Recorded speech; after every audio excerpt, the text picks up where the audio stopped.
আরে ভাই, পুরুষের কণ্ঠে জবাব দেন।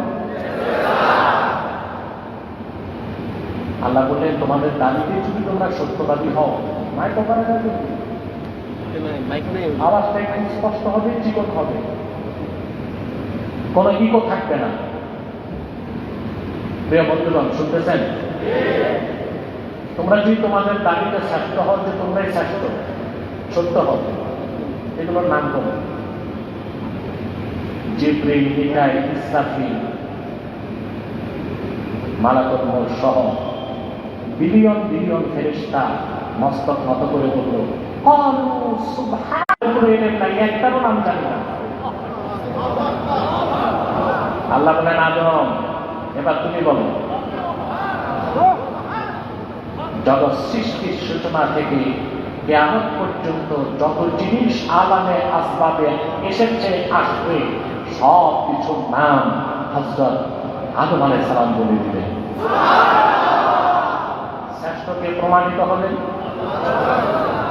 আল্লাহ বললেন, উসজুদু লি আদমা ফাসাজাদু ইল্লা ইবলিস। এবার আদমকে সাজদা করো।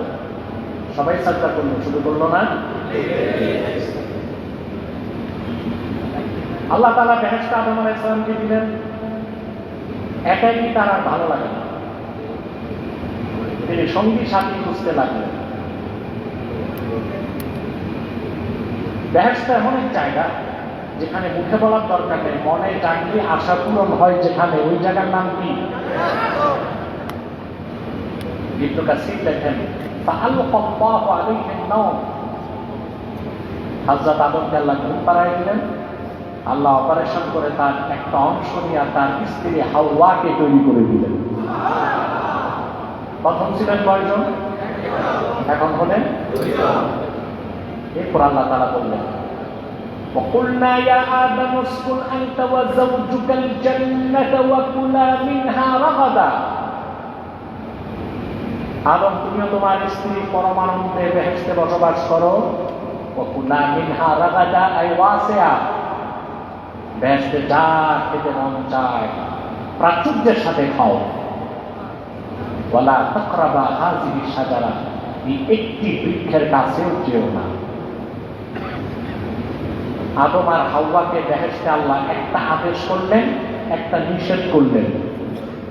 এই আদেশ মানা, নিষেধ ছাড়া এর নামই ইবাদত। এর নাম কি? জোরে বলেন। আমার একটা অভ্যাস, দার্সে ছাত্রদের থেকে বারবার প্রশ্ন করি, শ্রোতাদের কাছ থেকে বারবার প্রশ্ন করি, শ্রোতাদের সাথে যেন আমার কমিউনিকেশন গেটিং না হয়। কষ্ট হয় আপনাদের? আদেশ মানা, নিষেধ ছাড়া, তার নাম কি? ইবাদত শুরু হলো কই? আদমকে আল্লাহ বানাইছেন শুধু ইবাদতের জন্য না খলিফা হিসেবে? খেলাফত কই? একটু ধৈর্য ধরতে হবে। স্বামী স্ত্রী পরমানন্দে বেহেশতে বসবাস করতে লাগলেন, আদেশ পুরা মানছেন, শয়তানের প্ররোচনায় নিষেধটা ছাড়তে পারেন না। আল্লাহ বলছেন, এই নিষিদ্ধ বৃক্ষের কাছেও যাবে না। আদম আলাইহিস সালামের দোষ নাই, দোষটা শয়তানের। আর কিছু দোষ ছিল তার স্ত্রীর, ঠিক কিনা? গন্তব্য হয়েছে,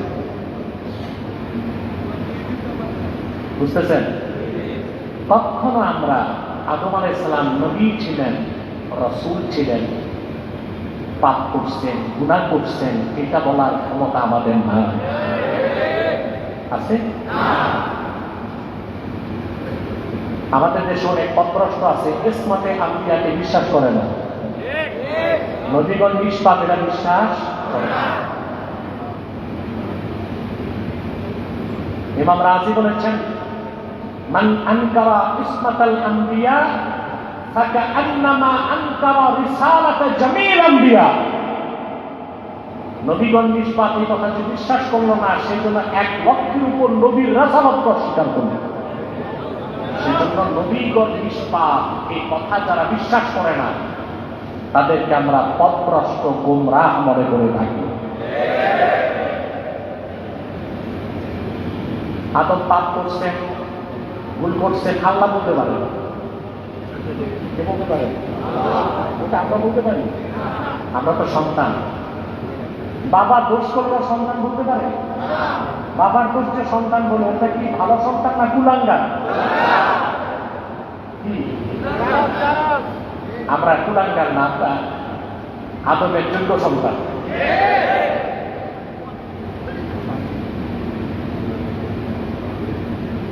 আল্লাহ তাআলা বেহেশত থেকে দুজনকে বের করে দিলেন, আদমকেও হাওয়া। আসলেন পৃথিবীতে, শত শত বছর তওবা করলেন, তওবা কবুল হয় না। হঠাৎ মনে পড়ছে আল্লাহর হাবিবের কথা। মুআজ্জাম তাবারানী মুস্তাদরাক আলা সাহিহাইন সহ মাওয়াহিবুল লাদুনিয়া শারহে মাওয়াহিব 5টা বিশুদ্ধ সনদে হাদিস বর্ণিত হয়েছে। আমরা মওযুটাকে বাদ দিব, সহিহটাকে তো মানতে হবে। আদম আলাইহিস সালাম আল্লাহকে বলেছেন, আল্লাহ মুহাম্মদ সাল্লাল্লাহু আলাইহি ওয়াসাল্লামের ওসিলায় আমাকে মাফ করো।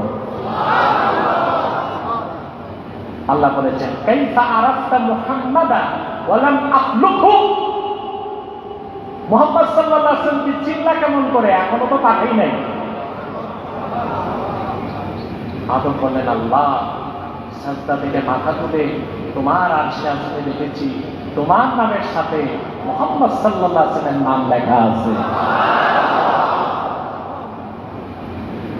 আল্লাহ বলেন, ঠিকই বলছো, আমার সবচেয়ে প্রিয় আমার হাবিব মুহাম্মদ সাল্লাল্লাহু আলাইহি ওয়াসাল্লাম, তোমাকে মাফ করে দিলাম। আল্লাহর পক্ষ থেকে ওহী আসলো, এইবার শুরু হলো খেলাফত। জান্নাতে ছিল, দুনিয়াতে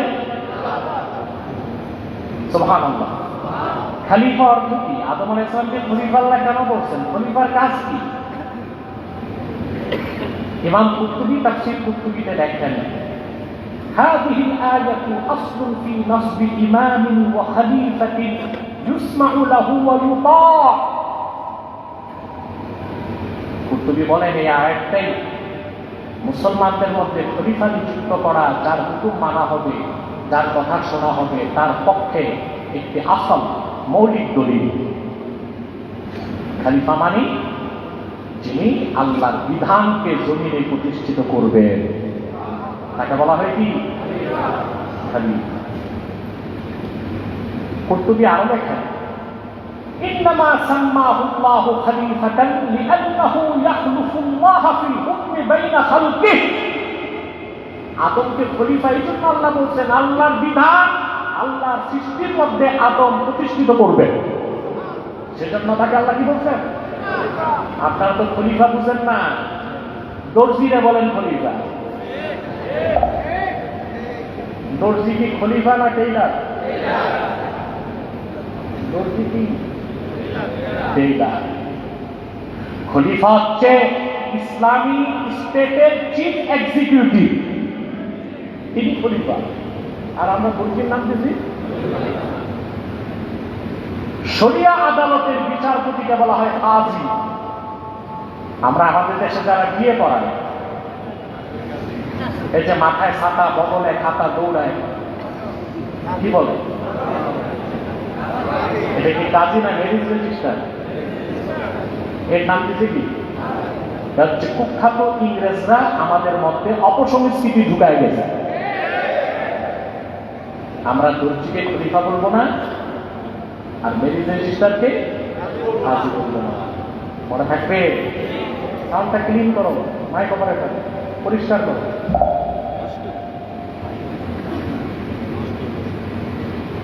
ইমাম বাগাবী সূরা বাকারা 30 নম্বর আয়াতের ব্যাখ্যায় লিখেন, ওয়াস-সাহিহু আন্নাহু খলিফাতুল্লাহি ফি আরদিহি লিইকামাতি আহকামিহি ওয়া তানফিজি ওয়াসায়াহু। আদমকে আল্লাহ খলিফা বলছেন এই জন্য, তিনি পৃথিবীতে আল্লাহর বিধানকে প্রতিষ্ঠিত করবেন, আল্লাহর ওসিয়তকে প্রতিষ্ঠা করবেন, উপদেশকে। জান্নাতে শুরু হলো আদেশ মানা, নিষেধ ছাড়া, তার নাম আদেশ মানানো, নিষেধ ছাড়ানো, তার নাম খেলাফত। বলছি। আদেশ মানানো, নিষেধ ছাড়ানো, তার নাম কি? জোরে। আদম দুনিয়াতে আসলে শুরু হলো কি? খিলাফ। আল্লাহর আদেশকে জমিনে প্রতিষ্ঠিত করা, আল্লাহর নিষেধকে বাস্তবায়ন করা, এটাই খেলাফতের মূল লক্ষ্য এবং উদ্দেশ্য। আদম আলাইহিস সালাম তা করলেন। তারপরে পৃথিবীতে আসলেন একের পর এক পয়গম্বর। সুবহানাল্লাহ। আল্লাহর জমিনে আল্লাহর দ্বীনকে প্রতিষ্ঠিত করতে। সবার শেষে আসলেন আখির নবী, নবীগণের মাথার তাজ আমার নবী মুহাম্মদ মুস্তাফা সাল্লাল্লাহু আলাইহি ওয়াসাল্লাম, যার মাধ্যমে ১,৫০০ বছর আগে আল্লাহ দ্বীন ইসলামকে পরিপূর্ণ করেছেন এবং ইসলামকে বিজয়ী করে দিয়েছেন। ইসলাম কি নির্বাচনে বিজয়ী হয়?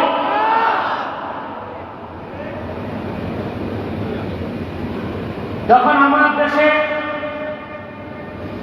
অনেক মোল্লা মৌলবী নির্বাচন বাণিজ্য করেছে, আমাদেরকে ভোট দিলে ইসলাম বিজয়ী হবে, আমি বলেছি এটা কুফরি কথা। রাসূলুল্লাহর মাধ্যমে ১,৫০০ বছর আগে ইসলাম বিজয়ী হয়ে গেছে।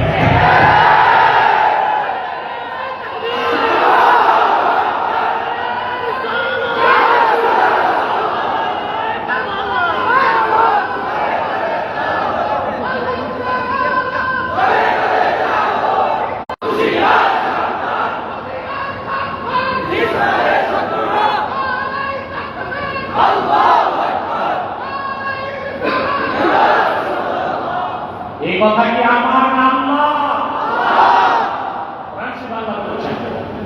والذي أرسل رسوله بالهدى ودين الحق ليظهره على الدين كله।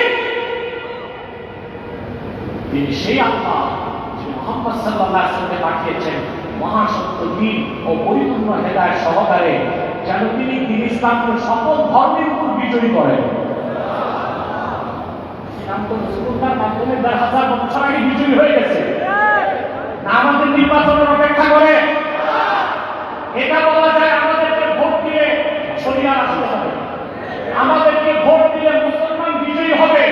ইসলামের বিজয় আর মুসলমানের বিজয় এক কথা নয়। এটা যারা বুঝে না, ইসলামী রাজনীতি করার কোনো অধিকার তাদের থাকবে না।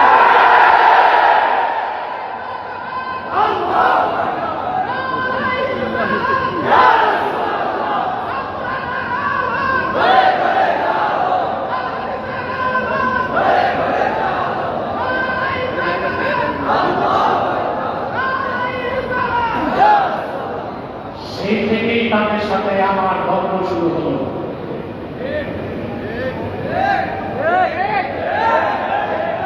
আমি কোনো পরোয়া করি না। 16 বছর ফেসিবাদের বিরুদ্ধে আমি বক্তব্য রেখেছি। আমরা বাংলা জুলুমকে ভয় পাই না। এখন তো প্রশ্নই আসে, দ্বীনের পক্ষে যা বলার তা করব। ইমামে হোসেনের উত্তরসূরিরা পার্শ্বে ভয় না, হুসেনের উত্তরসূরিরা বিক্রি হয় না, হুসেনের উত্তরসূরিরা হোসেনের আদর্শ মেনে জীবন দেয়, ইমান দেয় না। আল্লাহ দিতে পারে, ব্যক্তিত্ব দিতে পারে না।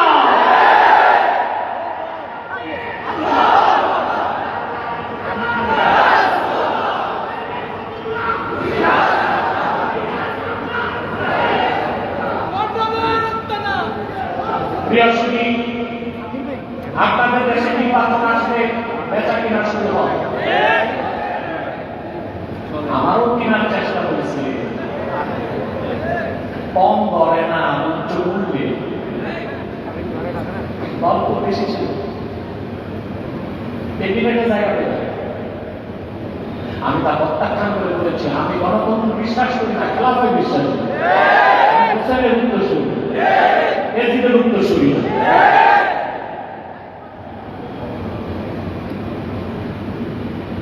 আল্লাহ হাবিব আখির নবী মুহাম্মদ সাল্লাল্লাহু আলাইহি ওয়াসাল্লামের মাধ্যমে আল্লাহ তাআলা ১,০০০ বছর আগে ইসলামকে পরিপূর্ণ করে দিলেন, বিজয়ী করে দিলেন, নবুয়তের সালাতের দরজা বন্ধ করে দিলেন।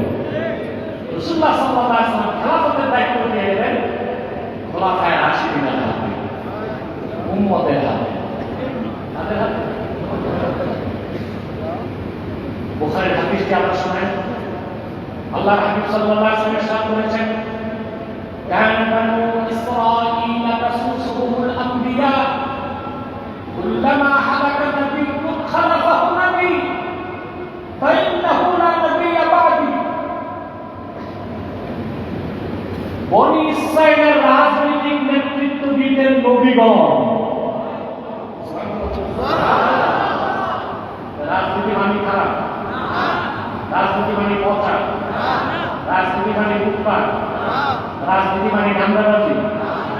নবীগণ রাজনীতি করছেন, এটা আমার কথা।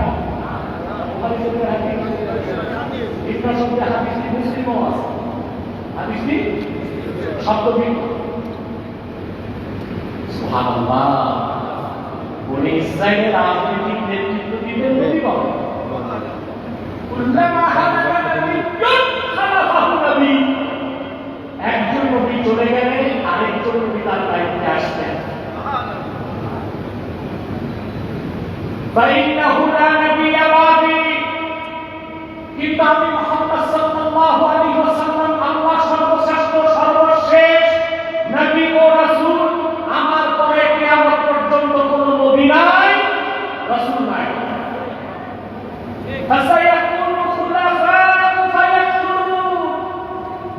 তবে আমার উম্মতে প্রচুর খলিফা হবে এবং তাদের চলে বলেন সুবহানাল্লাহ। আমার নবীজি মুহাম্মদ সাল্লাল্লাহু আলাইহি ওয়াসাল্লাম যখন দুনিয়া থেকে বিদায় নিয়ে রফিকে আল্লাহ আল্লাহর কাছে চলে গেলেন, খলিফা কে হবে? আনসাররা মোস্ট ডেমোক্রেট, অতিমাত্রায় গণতান্ত্রিক। কিছু স্কলার আছে দেশে সব কিছুকে ইসলামীকরণ করতে চায়, কিছু বক্তা আছে এদের নাম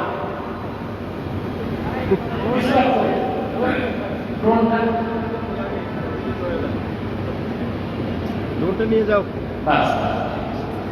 কিছু বক্তা আছে এদের নাম মোটিভেশনাল স্পিচার। এরা শায়েখ কুফরের বিরুদ্ধে বক্তব্য দেয়, জুলুমের বিরুদ্ধে বক্তব্য দেয়, বক্তব্য হচ্ছে শুধু মিঠা মিঠা কথা। সকালে এই তিনটা কাজ করবেন, বিকালে এই তিন কাজ করবেন না।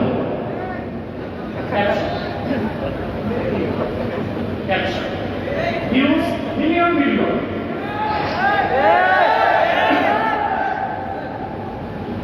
এমন ক্যাপশন থাকে, ক্যাপশন নিয়ে দিচ্ছে রাত 12টার পর স্ত্রীকে চুমু দিলে কি হবে?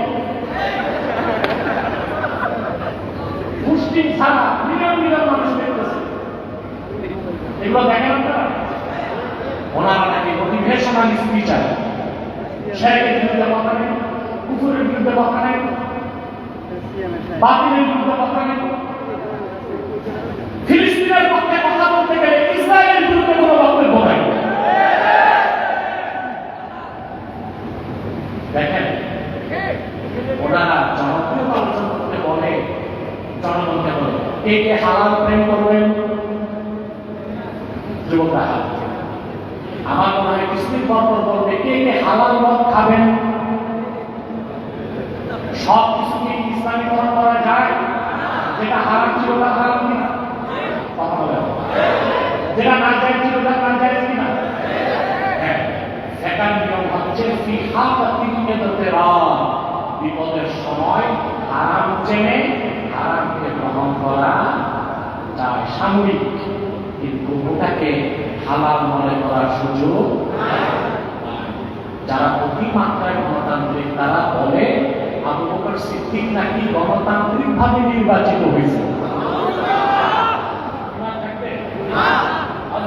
গণতান্ত্রিক ভাবে নির্বাচিত হয়েছে না, গণতন্ত্র হচ্ছে মানুষের মাথা গণা হয়। কি গণা হয়? যার ভোট বেশি গণা হলো কি মাথা, মাথার কোয়ালিটি দেখা হয়েছে।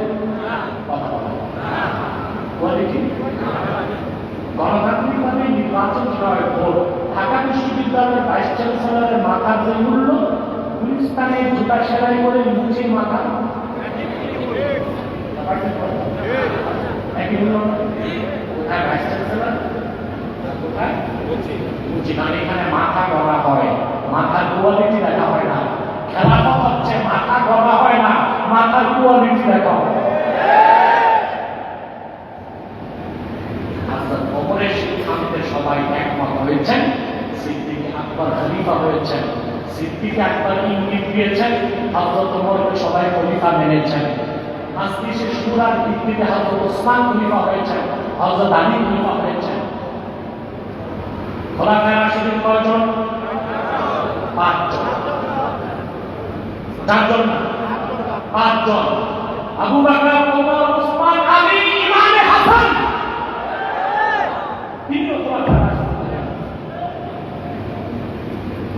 বৃহৎ সাক্ষী হযরত মুআবিয়া রাদিয়াল্লাহু আনহু খেলাফতকে সমর্থন দিয়েছেন।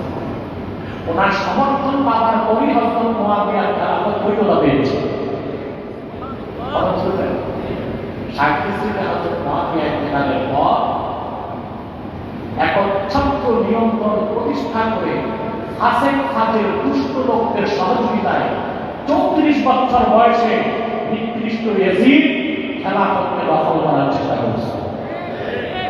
শুরু হলো ইমাম হোসেনের সাথে দ্বন্দ্বের সূত্রপাত। এবার আলোচনা কোথায় শেষ করে বুঝতে পারছেন? শুরু হয়েছে এখন শেষের দিকে। এখন ইমাম হোসেনের সাথে ওনার ইয়াজিদের দ্বন্দ্ব হলো কি নিয়ে? ইমাম হোসেন চেয়েছেন খিলাফাতা মিনহাজিন নুবুওয়া, খোলাফায়ে রাশিদিন যেভাবে খলিফার দায়িত্ব নিয়েছেন, যেভাবে পরিচালনা করেছেন খেলাফত, সেই আদর্শের ভিত্তিতে খেলাফত পরিচালিত হবে, মুসলিম রাষ্ট্র পরিচালিত হবে। ইয়াজিদ জোর জবরদস্তি হযরত মুআবিয়ার ইন্তেকালের পর কর্তৃক সূত্র হিসেবে মসনদকে দখল করছে। একদিকে ছিল খেলাফত, আরেকদিকে ছিল উলুকিয়াত। দ্বন্দ্বটা ছিল রাজনৈতিক না আদর্শিক? বলেন আজকে এজিদের দালালি করে যারা বলে ইমাম হোসেন ভুল করছিলেন, উনি বুঝেন নাই। খোদার কসম, এজিদও আক্রান্ত, এজিদের দালালরাও আক্রান্ত। ইমাম হোসেন কেন কারবালায় গেলেন, উনি বুঝেন নাই। ওনার বক্তব্য শোনেন। ওনাকে আব্দুল্লাহ বিন আব্বাস সহ অসংখ্য সাহাবী পরামর্শ দিলেন, আপনি কারবালা যেন না, ইরাকে যান না। আপনার ভাই ইমাম হাসান তিনি যেভাবে মুআবিয়ার খেলাফতকে মেনে নিয়েছিলেন, আপনিও সেভাবে ইসলামটা মেনে নেন। হযরত ইমাম হোসেন জবাব দিয়েছেন, ইন্নী লাআরজু আন ইউতিয়াল্লাহু আখি আলা নিয়্যাতিহি ফি হুববিহি কাফা। আমার ভাই হাসান মুসলিমদের বৃহৎ কল্যাণে মুআবিয়ার খেলাফতকে মেনে নিয়েছিলেন, হাত গুটিয়ে রেখেছিলেন, তার নিয়তের কারণে আল্লাহ তাকে পুরস্কার দেবেন। وأن يؤتيني على نيتي في حب جهاد الظالمين। আমার নিয়ত হচ্ছে জালেমদের অপশাসন থেকে মুসলিম দুনিয়াকে রক্ষা করা। আমার নিয়তের বিনিময়ে আমাকে আল্লাহ ভিন্ন পুরস্কার দিবেন।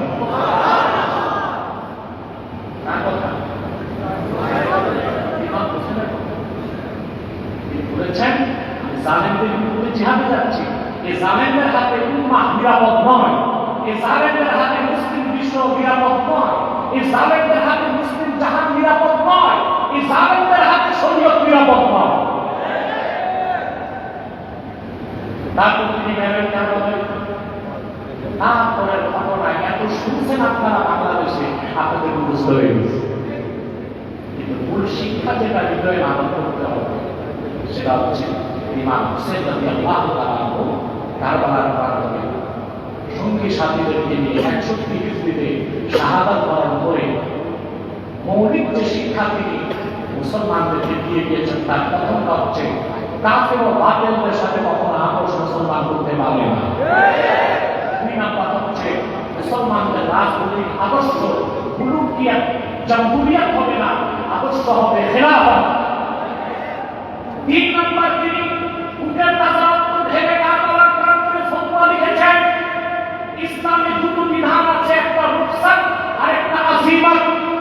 কিন্তু কখনো কখনো রুখসাত গ্রহণ না করে আযীমতের উপর থেকে জীবন দেওয়াটাও মুসলমানদের মৌলিক দায়িত্ব। সে আদর্শ ইমাম হোসেন রাদিয়াল্লাহু তাআলা আনহু কারবালার প্রান্তরে স্থাপন করেছেন। অতএব আমাদের যে শিক্ষা শহাদায়ে কারবালা থেকে নিতে হবে, আল্লাহ দ্বীনের প্রশ্নে আমাদেরকে হতে হবে আপোষহীন। আর আমরা খেলাফতকে বিশ্বাস করি। ইমাম হোসেন রাদিয়াল্লাহু তাআলার ভালোবাসা অন্তরে লালন করব, কিন্তু ইমাম হোসেনকে সর্বোচ্চ ভালোবাসার সাথে সাথে রাসূলুল্লাহর মহান সাহাবীদের প্রতিও ভালোবাসা সম্মান থাকতে হবে। পৃথিবীতে দুইটা বাতিল ফেরকা, একটা খাওয়ারিজ আর একটা রাওয়াফিজ। খারিজিরা ইমাম হোসেনকে দোষ দেয়, এজিদের দালালি করে, আর রাফিজিরা ইমাম হোসেনের পক্ষ নিয়ে মুয়াবিয়া সহ জলিলুল কদর সাহাবীদেরকে গালিগালাজ করে। আমরা খারিজিও না, রাফিজিও না, আমরা আহলুস সুন্নাহ ওয়াল জামাআহ। তবে এজিদের ব্যাপারে কয়েকটা কথা আমাকে বলতেই হবে। আমি ব্যক্তিগতভাবে এজিদকে কাফের মনে করি।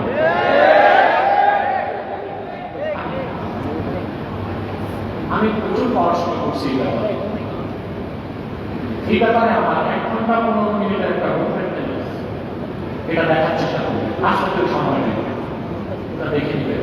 আজকে কয়েকটা বিষয় আপনাদেরকে বলছি। দেখেন, তাফসীর রুহুল মাআনিতে আল্লামা আলুসি রুহুল মাআনি 25তম খণ্ড 309 পৃষ্ঠায়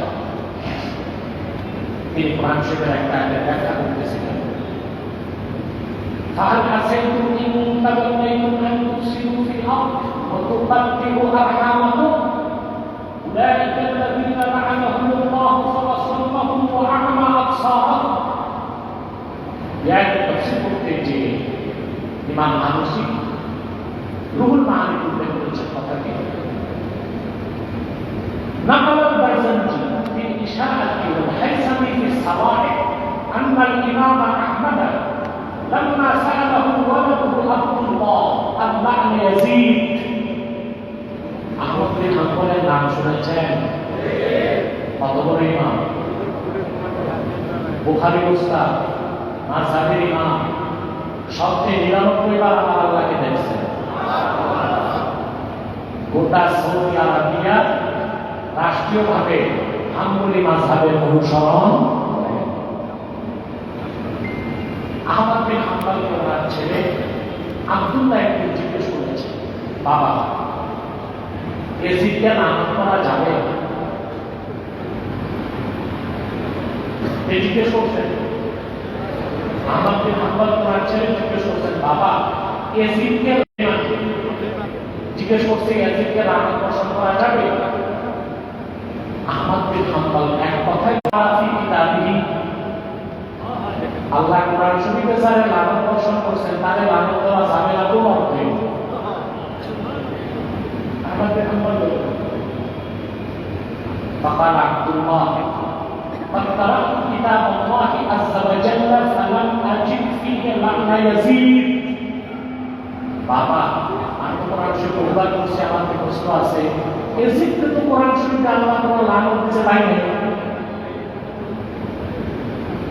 فقال الإمام إن الله تعالى يقول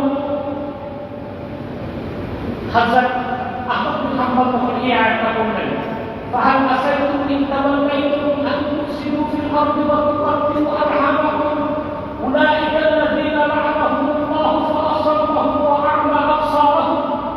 এই আয়াতটা পড়লেন, এই আয়াতে আল্লাহ বলেছেন সুতরাং তোমরা হেদায়েত থেকে বঞ্চিত হবার পর হয়তো বা পৃথিবীতে ফাসাদ সৃষ্টি করবে, রক্তপাত করবে, আত্মীয় সম্পর্ক ছিন্ন করবে।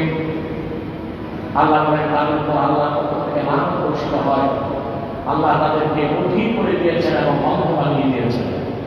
এই আয়াতটা পড়ার পর আহমদ বিন হাম্বল বললেন, وأي فساد وخطيئة أشد مما فعل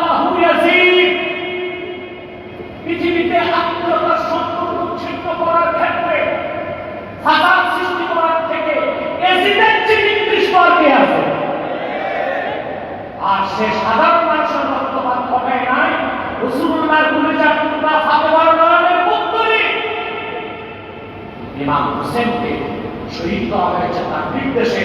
উবাইদুল্লাহ বিন জিয়াদের নেতৃত্বে শুহাদায়ে কারবালাকে শহীদ করা হয়েছে। ইমাম হোসেনকে শহীদ করাকে সে সমর্থন করেছে, কিন্তু আসাতির তার তারিখে বর্ণনা করছেন, বেদারান নেহায়াতে ইবনে কাসির ব্যবহার করেছেন, আল্লামা আলুসি রুহুল মাআনি উল্লেখ করছেন, দামেস্কে যখন ইমাম হোসেনের মাথা মুবারক তার সামনে রাখা হলো,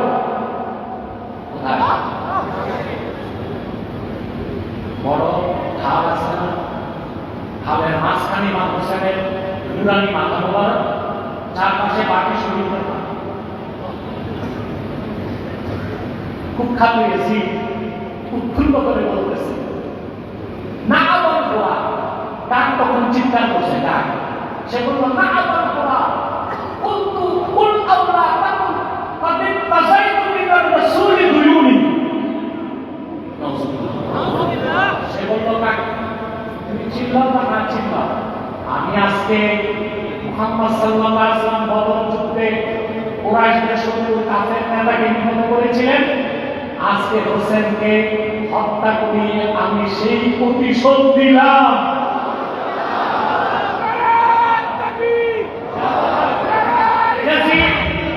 তাহলে যারা বলে ইমাম হোসেনকে শাহাদাত করার পক্ষে এজিদের মত ছিল না, সেটা উবাইদুল্লাহ বিন জিয়াদের ব্যক্তিগত সিদ্ধান্ত, তারা মিথ্যাবাদী,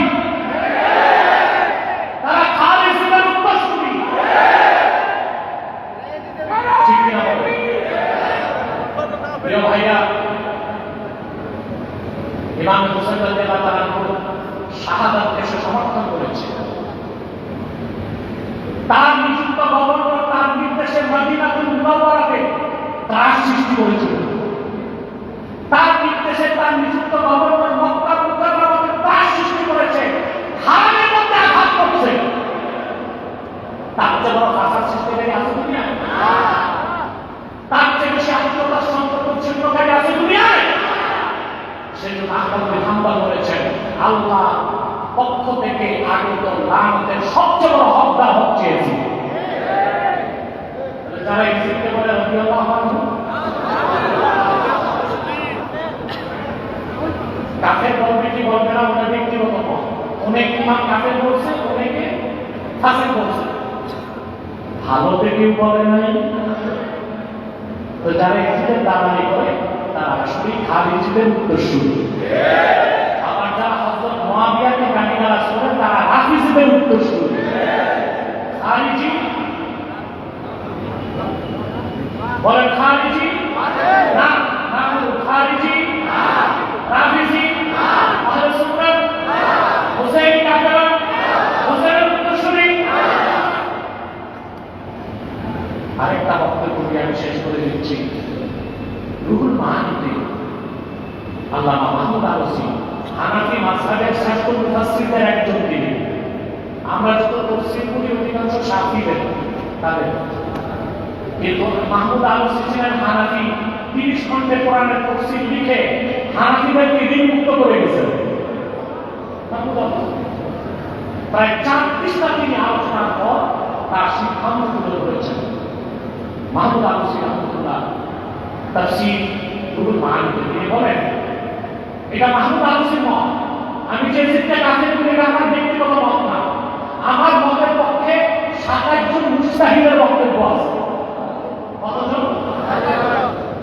মাহমুদ আলসি বলেন, ওয়া আনা আকুলু আল্লাযী ইয়াকদিবু আলা যামমি আন্না আল-খাবীসা লাম ইয়াকুন মুসাদ্দিকান বিরিসালাতিন নাবিয়্যি সাল্লাল্লাহু আলাইহি ওয়াসাল্লাম। মাহমুদ আলসি বলেন, ব্যাপক তথ্য তাহকিকের পর এটাই আমার মত। আমি বিশ্বাস করি কুখ্যাত ইয়াজিদ সে মূলত আল্লাহ রাসূল সাল্লাল্লাহু আলাইহি ওয়াসাল্লামের রিসালাতকে বিশ্বাস করত। এখন রাসূলুল্লাহর রিসালাতকে যে বা যারা বিশ্বাস করে না তাদেরকে মুসলমান কাফের। এখন আপনি হানাফি ইমামদের মত মেনে ফাসিক করতে পারেন। আমি তাকে বলি আমার পক্ষে সামনের জন্য মুস্তাহিদের মত আছে, ভালো বলার সুযোগ আছে। আমরা বিষয়টা স্পষ্ট হল কিনা? আসুন আজকের এই মসজিদ থেকে আমরা শিক্ষা নিব, প্রকৃতপক্ষে ইমাম হোসেন রাদিয়াল্লাহু তাআলার গুরুত্বশালী যারা, আমরা আজকের এই সমাবেশ থেকে মসজিদ থেকে শিক্ষা লাভ করব। আল্লাহুল খালকু ওয়াল আমর, জমিদার হুকুমদার খেলাফতের ভিত্তিতে আল্লাহর জমিনে আল্লাহর বিধান প্রতিষ্ঠিত করার লড়াইতে আমরা যদি শামিল হতে পারি, তাহলে আমরা প্রকৃতপক্ষে ইমাম হোসেনের উত্তরসূরির কাতারে জায়গা পাবো। খেলাফত প্রতিষ্ঠিত কবে হবে জানি না। বাইতুল মুকাদ্দাস খ্রিস্টানরা হামলা করেছিল, তাদেরকে প্রথম প্রতিরোধ করছে সেলজুকরা, কারা পারে নাই। পরে আসছে নুরুদ্দিন জিনকি, পারে নাই।